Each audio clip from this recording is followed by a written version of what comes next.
A'udzubillahi minasyaitonirrajim. Bismillahirrahmanirrahim. Tafsir Quran surat An-Nas. A'udzubillahi minasyaitonirrajim. Bismillahirrahmanirrahim. Qul a'udzu birabbin nas.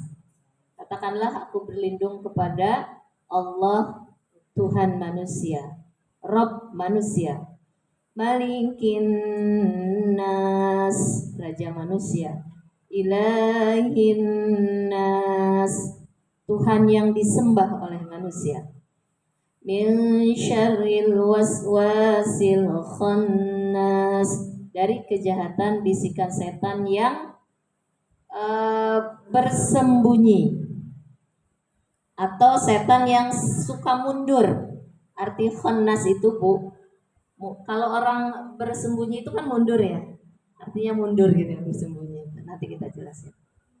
Alladzi yuwaswisu fi sudurin nas, yang membisikkan kejahatan ke dalam dada manusia. Nih perhatikan Bu, sudur dengan qalb itu beda. Nanti kita akan bahas. Jadi setan itu nanti bersemayamnya di mana? Minal jinnati wan nas, dari golongan jin dan manusia. Sebelum kita memasuki tafsirnya satu persatu, kita lihat dulu asbabun nuzulnya, ya Bu ya. Kalau mempelajari tafsir kan minimal ada asbabun nuzulnya. Nah, jadi asbabun nuzul dari surat ini adalah, surat ini terdiri dari 6 ayat. Diturunkan di Mekah, ada yang mengatakan di Madinah. Nanti Ibu kalau lihat tafsir ini di Mekah, tafsir ini di Madinah, karena emang berbeda pendapat para ulama. Jadi tidak mengatakan yang di Mekah, yang di Madinah salah, harusnya di Mekah, yang di Mekah salah, harusnya di Madinah, enggak. Jadi kalau ada dua pendapat, berarti dua-duanya benar ya. Nah, kemudian dalam surat An-Nas ini turun surat yang dirangkaikan setelah surat Al-Falaq. Al-Falaq itu kan jumlahnya ada 5. Kalau An-Nas ada 6. Jadi jumlahnya ada 11. Dua surat ini sebetulnya saling berkaitan, Bu. Kalau Al-Falaq yang kita itu meminta penjagaan kepada Allah dari segi lahiriah, luar fisik kita. Nah, nanti akan kita bahas ya Al-Falaq isinya. Tapi intinya itu Bu, apa korelasi hubungan antara surat Al-Falaq dengan surat An-Nas? Al-Falaq itu kita minta penjagaan Allah dari luar, dari fisik badan kita. Kalau An-Nas kita meminta penjagaan kepada Allah dari segi dalam batin. Kan min syarril waswasil khannas alladzi yuwaswisu fi, itu kan di dalam semua Bu, mohon penjagaan Allah. Maka dalam surat ini itu sampai ada 3 permohonan dijaganya oleh Allah, dari Rob, dari Malik, dari Ilah. Kan Rob, Malik, Ilah. Kenapa? Karena yang dijaga yang di dalam. Karena yang di dalam ternyata lebih sulit daripada penjagaan dari luar, itu menurut tafsirnya para ulama. Kemudian kenapa 11 ayat ini saling berhubungan, digabung?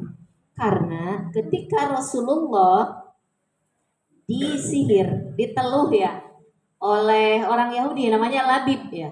Betul nggak Bu Tati? Labib ya namanya.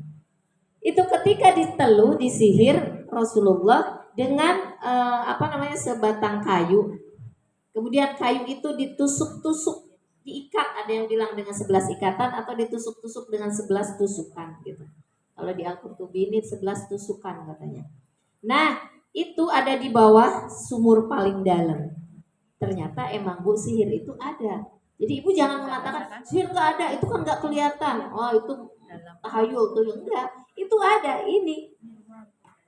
Zaman dulu ketika Rasulullah disihir, akhirnya malaikat Jibril datang dan menginfokan kepada Rasulullah beserta sahabat-sahabatnya. Sahabat itu bisa lihat malaikat loh.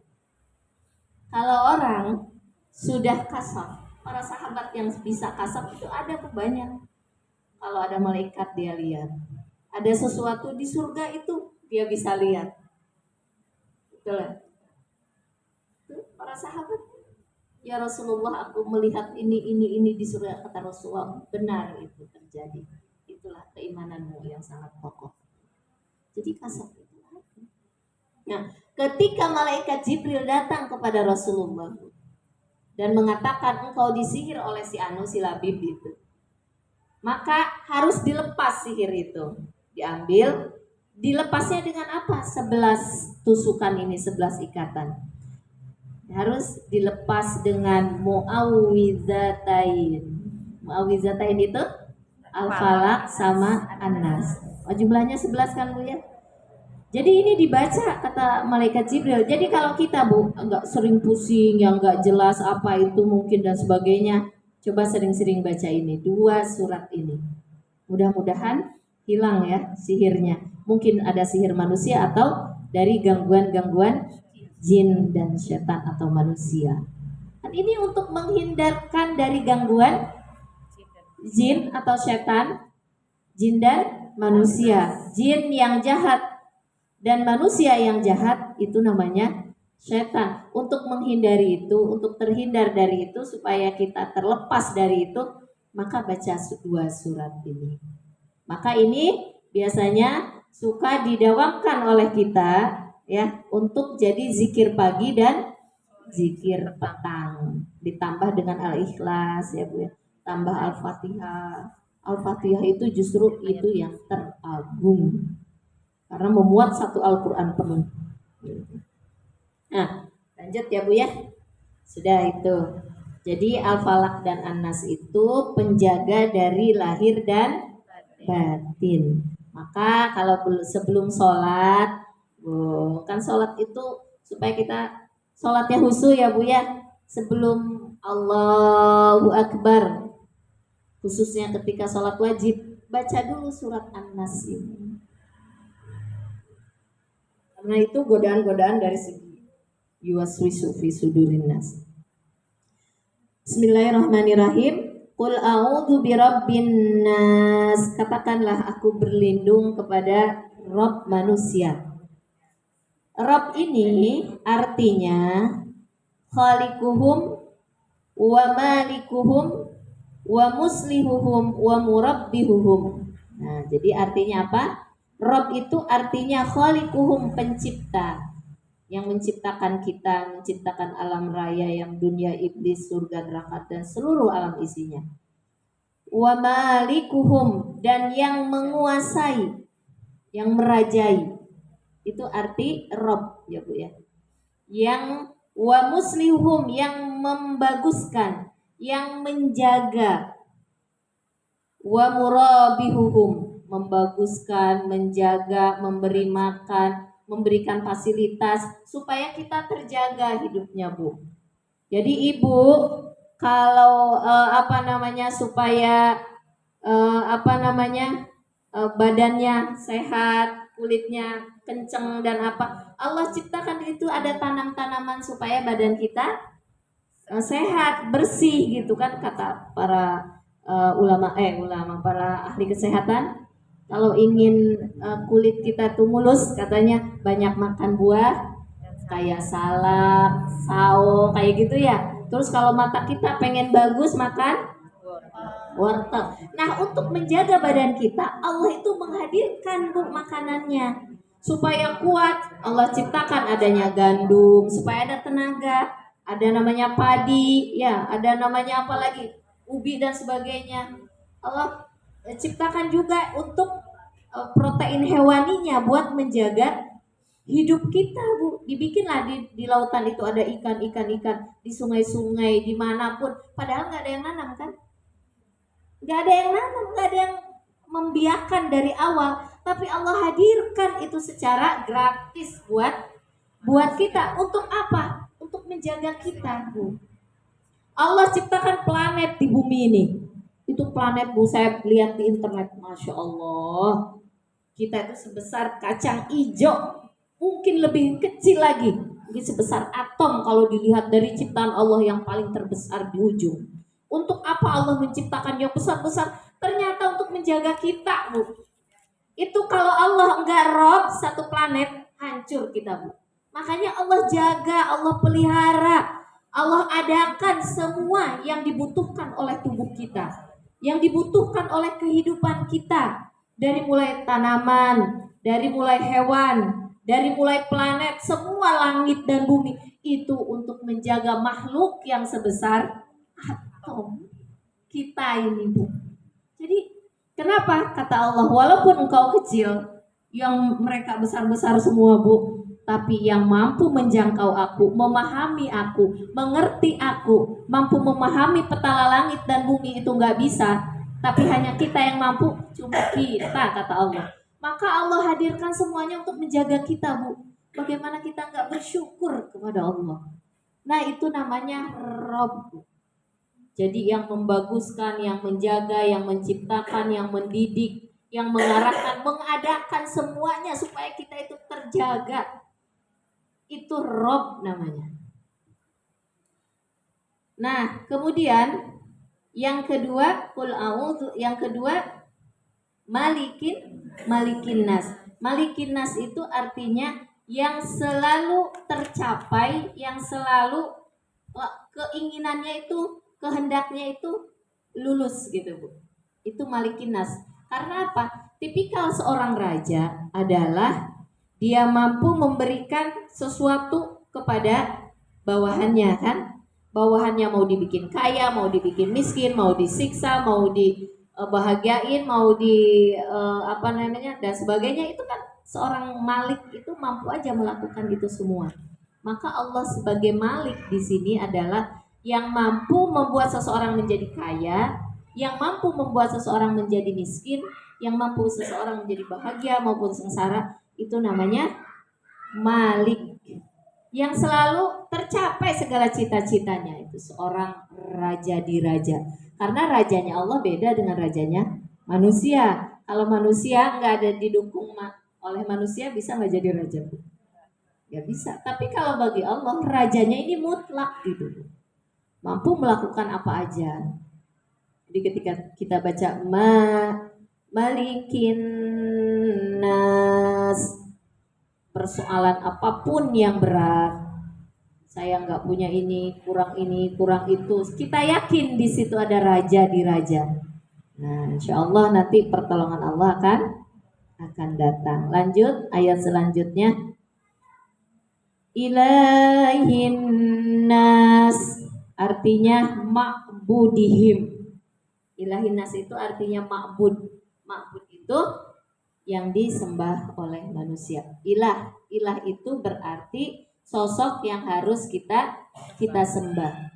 Jadi segala sesuatu yang berhubungan dengan ibadah kita itu harus berkaitan dengan segala sesuatu itu harus ada maknanya, ada nilainya, ada keutamaannya di sisi Allah. Karena apa yang kita lakukan itu kan ibadah, Bu.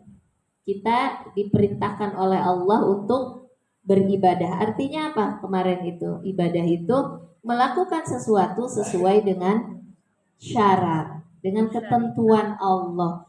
Saya berbicara sesuai ketentuan Allah enggak? Karena berbicara ini harus jadi ibadah. Saya menulis atau nulis sesuai dengan ketentuan Allah enggak? Jangan-jangan menulisnya untuk menyelewengkan suatu nilai ya, yang harusnya sekian juta kita bilang sekian ratus juta untuk keuntungan diri kita. Berarti itu pekerjaan yang dia lakukan tidak bernilai ibadah. Jadi ilahin nas itu artinya Tuhan manusia, kita itu disuruh untuk beribadah. Ilah itu artinya tauhid ilahiyah. Kan ada namanya tauhid rububiyah yang tadi ya, Bu ya, Allah mencipta, Allah mengarahkan, Allah mendidik. Ada namanya tauhid ilahiyah. Artinya hanya kepada Allah kita menyembah. Kenapa sih ilah ya? Ilahin nas. Karena kalau di kalimat la ilaha illallah, tapi ini artinya Tuhannya manusia. Karena Tuhan itu banyak, Bu. Nah, karena ini mengindikasikan bahwa ini hanya Tuhan manusia, berarti yang disembah hanya Allah. Kenapa hanya Allah bukan yang lain? Kita tidak boleh melakukan sesuatu niatnya itu untuk selain Allah gitu maksudnya, Bu. Ibu datang ke sini niatnya untuk apa? Jangan niatnya untuk yang lain. Kemudian kita bekerja di rumah untuk siapa? Bukan untuk yang lain, untuk suami kayak atau untuk anak, untuk siapa orang tua enggak. Kita niatnya untuk Allah. Maka karena semua itu niatnya untuk Allah, kalau ada makhluk yang nyuruh kita, Bu. Makhluk itu contohnya suami lah ya. Nah, nyuruh sesuatu yang tidak disukai oleh Allah, maksiat kepada Allah. Maka apa kata Rasulullah? La ta'ata, la ta'ata apa Bu? Masih ingat gak? Limakhlukin fi maksiatillah. Tidak boleh melakukan sesuatu taat sesuatu kepada manusia yang maksiat kepada Allah. Nggak boleh taat, nurut, tunduk kepada makhluk kalau itu maksiat kepada Allah. Emang suka ada godaannya, Bu. Ketika suami dapat ini, udah bang, buat kita aja, itu nggak apa-apa, nggak tahu kan. Atau suami, Neng, ke depan doang ambilin itu, harus ngambil jilbab dulu, harus ngambil, sebentar ini ke depan, kayak gitu kan, sebentar ini ke depan. Kadang kitanya bukan orang lain yang nyuruh dalam diri kita, sebentar ini tanggung, males banget sih pakai ini gitu kan, itu kan maksiat kepada Allah kan. Nah itu nggak boleh, harus dilawan baik perintah orang lain maupun perintah nafsu kita sendiri. Kenapa? Karena kita ingin bersungguh-sungguh beribadah kepada Allah. Segala sesuatu itu bernilai di mata Allah. Segala sesuatu yang dikehendaki oleh Allah. Segala sesuatu yang diridhoi oleh Allah. Itulah namanya ketika kita beribadah hanya semata-mata kepada Allah, ilahin nas. Kemudian kata para ulama, 3 ayat ini saling berhubungan yang sangat hebat katanya. Dari mulai Qul a'udzu birabbin nas, malikin nas, ilahin nas. Kenapa sangat berhubungan? Karena ketika kita meyakinkan Tuhanku itu yang menciptakan aku, yang menghadirkan aku seperti ini, di sekelilingku seperti ini, alam dunia dan sebagainya, semua yang tadi saya sebutkan. Kemudian Tuhanku ini yang menguasai aku, yang bisa membuat aku sengsara, bisa membuat aku bahagia, yang bisa mengayakan aku, yang bisa memiskinkan aku dan sebagainya gitu Bu. Karena dia seorang raja di raja. Yang ketiga, Tuhanku ini yang berhak untuk disembah. Itu korelasi antara ayat pertama, kedua sampai ketiga. Maka Allah itu punya seperti itu, wajar dan seharusnya disembah seperti itu. Ayat yang keempat, min syarril waswasil khannas, dari kejahatan bisikan setan yang bersembunyi atau yang suka mundur. Khannas itu mundur Bu. Nah, arti letterleknya ya. Cuma kan di situ di terjemahnya Departemen Agama, yang suka bersembunyi, dari kejahatan setan yang suka bersembunyi atau yang suka mundur. Kenapa? Karena tipikal setan Bu, suka tarik ulur. Setan itu. Kenapa? Ketika kata menurut Zubair, itu sahabat Rasulullah, kalau manusia ingat kepada Allah, maka setan akan mundur, akan bersembunyi. Dia seperti gini Bu, ada lubang nih ya.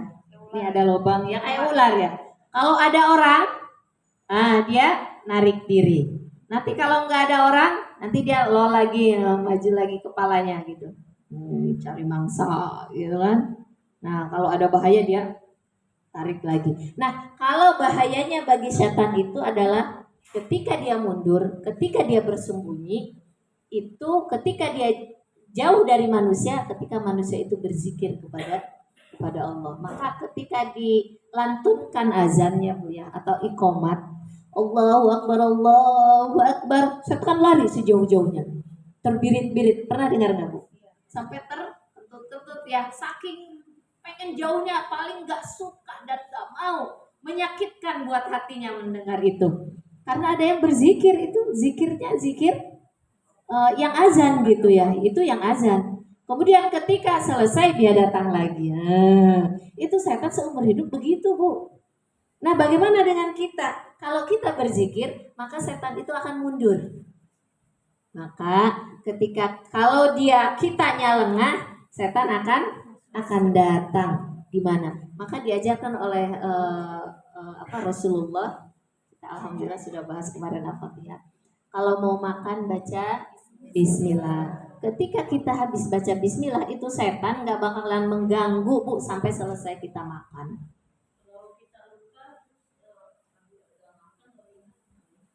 Itu kita mohon istighfar Bu kepada Allah. Kemudian baca kalau masih makan ya, Bismillahi awwala akhir.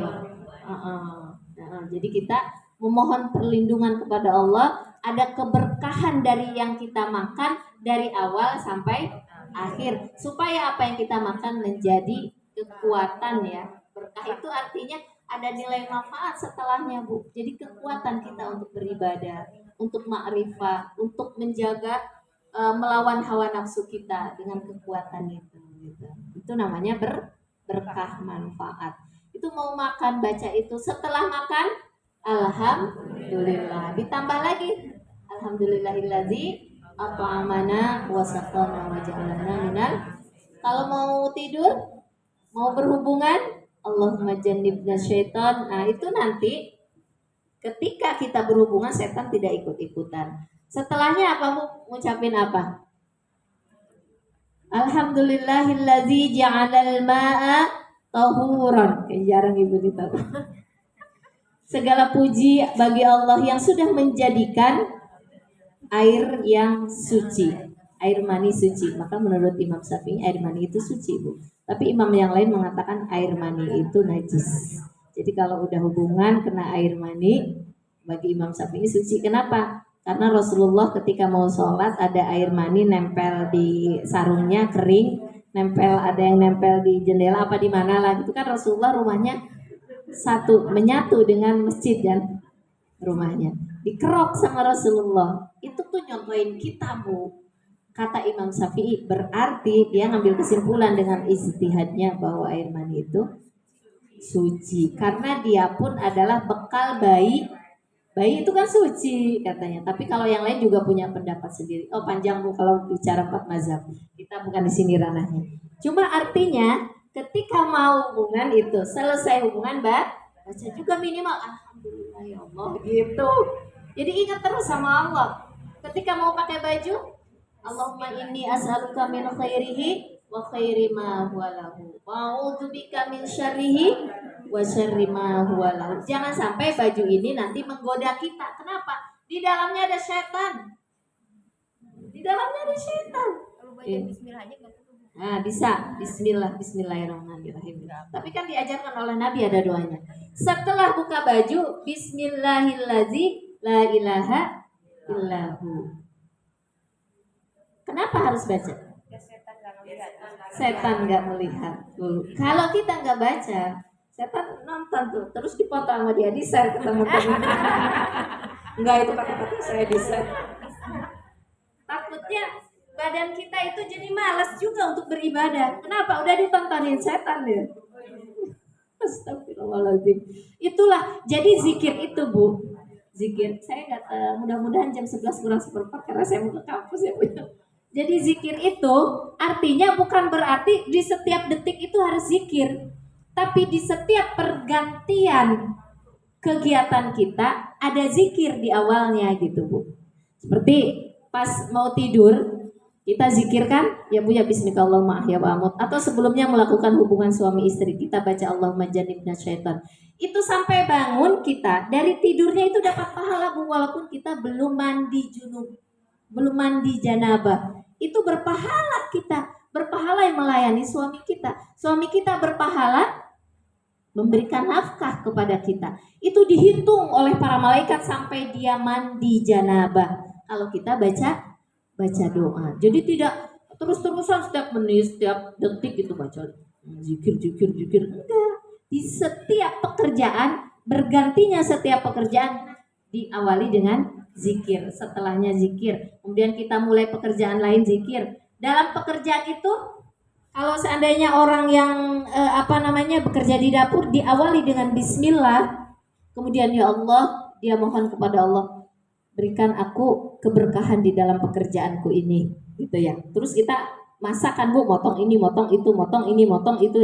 Kita nggak berzikir, itu masih dianggap, dicatat sedang berzikir. Setelah selesai, alhamdulillah, kan berganti lagi pekerjaan lain. Kita mulai zikir lagi. Tidak setiap detik. Kalau kosong dari itu, kalau masih ingatnya lebih banyak, lebih baik lagi.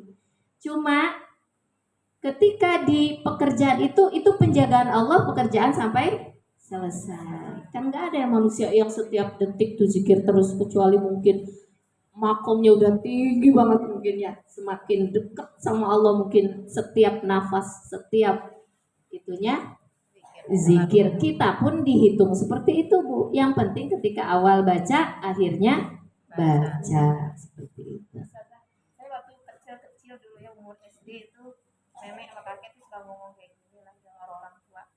Kalau mengingat Allah itu seperti lilin yang nyala apinya gitu. Jadi jangan sampai putus gitu. Kayak lilin nyala api, nyala terus kayak gitu katanya. Kalau ingat. Ingat itu di mana Bu?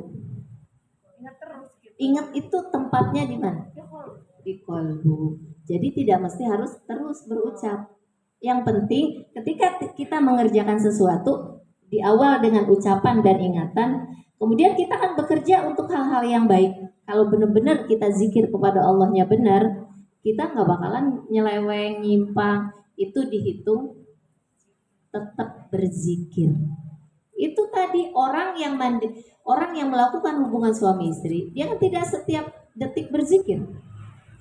Awal doang kan, emang ibu langsung mandi? Kan jarang, nanti mandinya setelah bangun. Itu dihitung sedang berzikir, beribadah kepada Allah. Bangunnya kita baca doa. Nah, bangunnya masih ingat lagi kepada Allah. Jadi bukan berarti setiap detik itu Allah, enggak begitu. Nah, tapi ingat artinya untuk apa itu? Supaya kita tidak menyimpang dari apa yang dikehendaki oleh Allah. Nanti ketika pergantian pekerjaan kan doa lagi apa gitu sesuai dengan pekerjaan. Itu ya. Jadi ingat itu di sini, tapi bukan berarti harus terus ngelapalin gitu.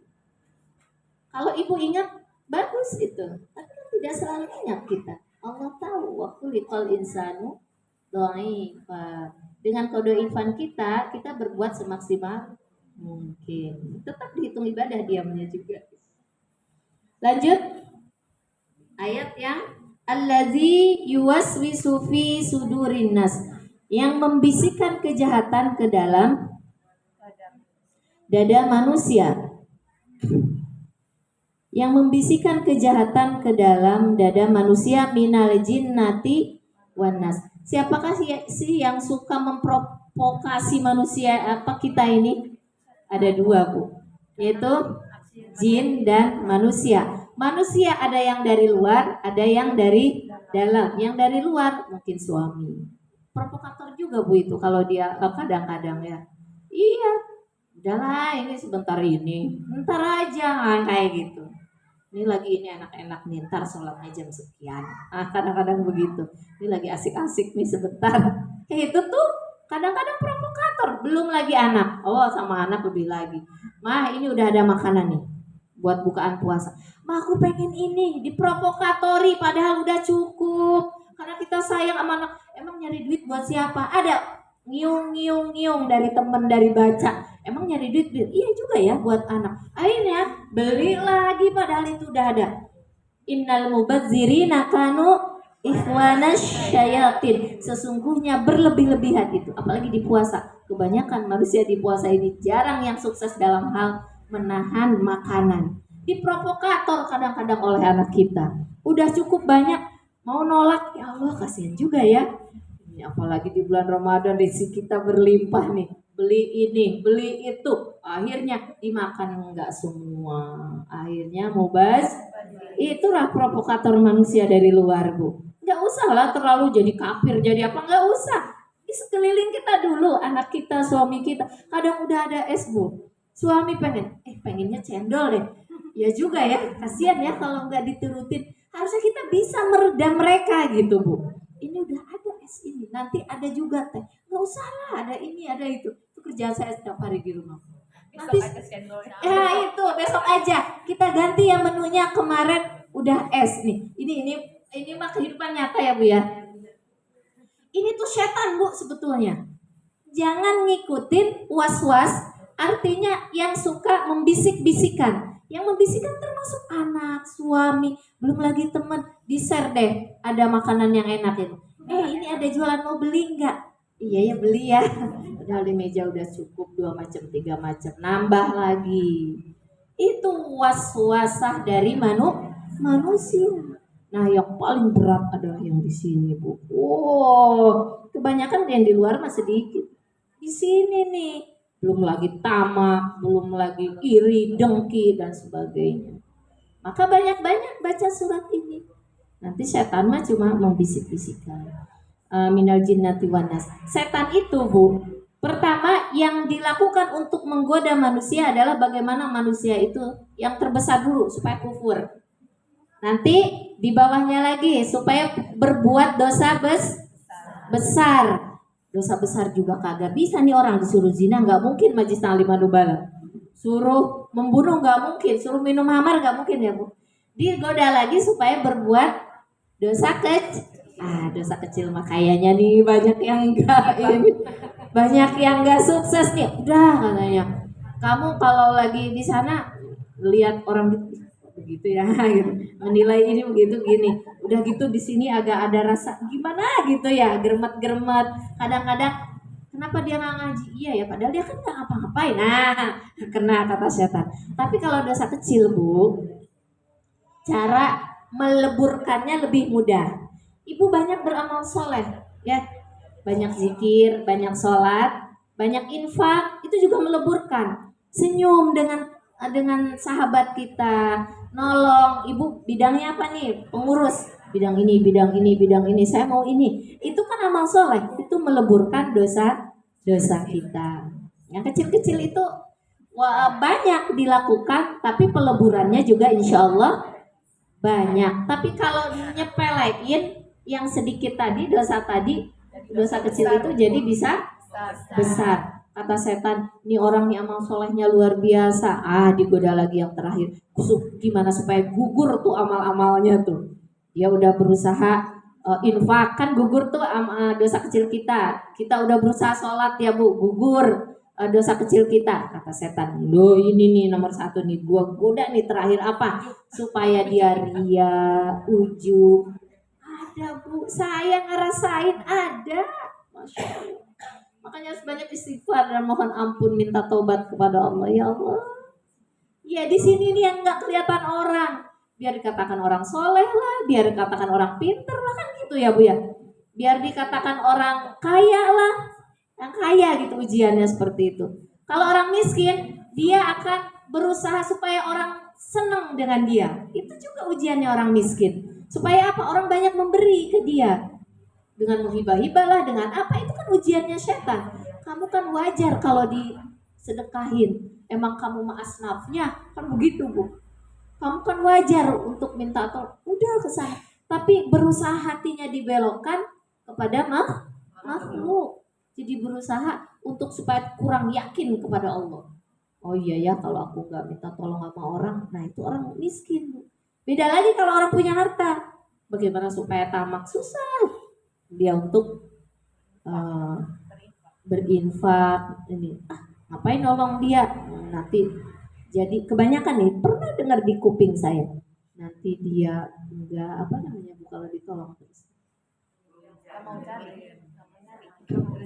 nggak mau usaha katanya.